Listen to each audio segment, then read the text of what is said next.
നമസ്കാരം. ഗർഭാവസ്ഥ ഒരു പരിവർത്തന യാത്രയാണെന്ന് നമുക്കറിയാം. എത്രത്തോളം ശ്രദ്ധിച്ചാലും പലപ്പോഴും മാനസികവും ശാരീരികവുമായിട്ടുള്ള പല ബുദ്ധിമുട്ടുകളും ഉണ്ടാവുന്നു. ഇത്തരം അവസ്ഥകളിൽ മാനസികാരോഗ്യം വളരെ പ്രധാനപ്പെട്ടതാണ്.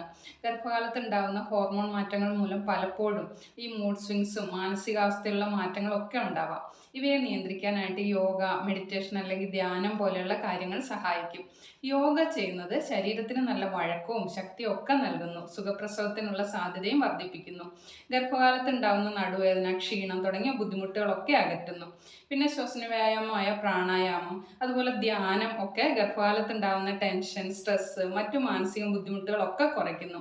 ഗർഭിണികൾക്ക് ഉണ്ടാകുന്ന മാനസിക ബുദ്ധിമുട്ടുകൾ കുഞ്ഞിൻ്റെ ആരോഗ്യത്തെയും ബാധിച്ചേക്കാം, നമുക്ക് എല്ലാവർക്കും അറിയുന്ന. അതുകൊണ്ട് തന്നെ ഗർഭാവസ്ഥയിൽ യോഗ, ധ്യാനം ഒക്കെ ചെയ്യാനായിട്ട് കുറച്ച് സമയം മാറ്റിവെക്കുക. അവരുടെ മാനസികാവസ്ഥയൊക്കെ മനസ്സിലാക്കി കൂടെ നിൽക്കുന്നവർ മാക്സിമം സപ്പോർട്ടും ചെയ്യുക.